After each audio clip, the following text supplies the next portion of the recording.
एक समय की बात है, एक छोटा सा गांव था जहां एक गरीब लेकिन अतिशय भक्ति भाव से भरा युवक रहता था, सुरेश। हर सुबह वह अपने छोटे से आंगन को साफ करता, मिट्टी से लीप कर शुद्ध करता, फिर वहां एक छोटा दीपक जलाता। उसके छोटे से घर में उसकी एकमात्र सहारा थी उसकी बहन रूपा, जिसकी शादी की चिंता घर में अक्सर रहती थी।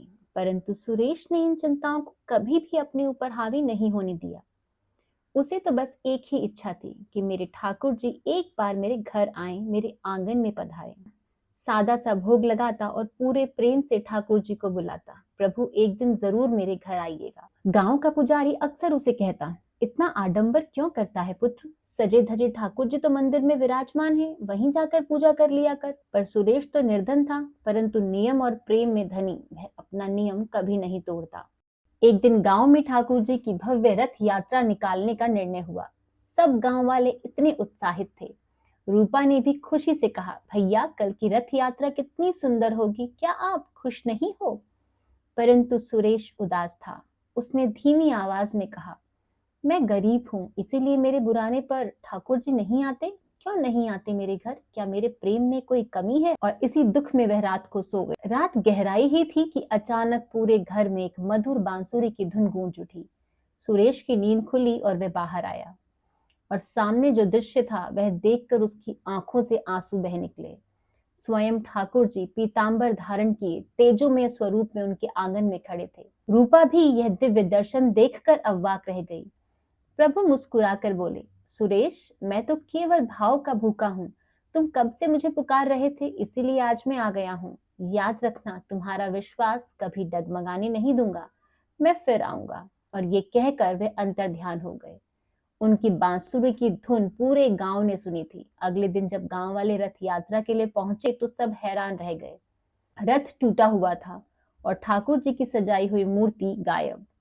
सबको तुरंत याद आया, रात को धुन सुनी थी सुरेश के घर की ओर से। वे दौड़े दौड़े उसके घर पहुंचे। वहां उन्होंने देखा वही मूर्ति आंगन में रखी थी, सजी हुई नहीं, बस मिट्टी में लिपटी सरल रूप में। पंडित जी समझ गए, ठाकुर जी को महल नहीं, प्रेम और भाव चाहिए। वे इस झोपड़ी में ज्यादा प्रसन्न हैं। और यही से सुरेश के छोटे से घर में भजन कीर्तन प्रारंभ हो गया। पूरा गांव उस दिव्य घटना का साक्षी बना। यह खबर सुरेश के धनी मामा तक पहुंची, जिसने सुरेश को बहुत पहले ही पराया कर दिया था। उसका हृदय ईर्ष्या से भर गया। मैंने मंदिर बनवाया, इतना धन दान धर्म किया, फिर ठाकुर जी मेरे घर क्यों नहीं आए, इस गरीब के पास कैसे चले गए? उसी रात उसने चोरी छुपे सुरेश के घर से मूर्ति उठा ली और मंदिर में रख दी। सुरेश बहुत दुखी हुआ, लेकिन उसने विरोध नहीं किया।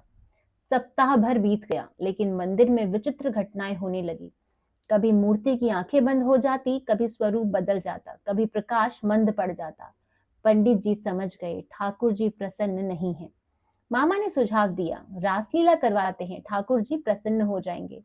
अगले दिन सुबह रूपा तुलसी को जल देने गई तो उसने देखा मूर्ति अपने आप वापस आ गई थी, उसी स्थान पर, सुरेश के आंगन में।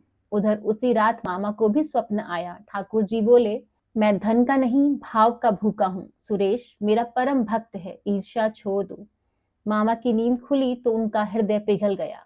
सुबह सुबह उठकर वे सुरेश के घर गए, माथा झुकाकर क्षमा मांगी और खुद भी कृष्ण भक्ति में लीन हो गई।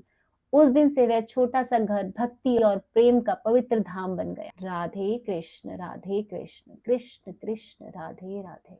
आज की वीडियो अगर आपको अच्छी लगी है और आपको इससे कुछ भी शिक्षा मिली है तो हमारी इस वीडियो को लाइक शेयर एंड कमेंट जरूर कीजिएगा।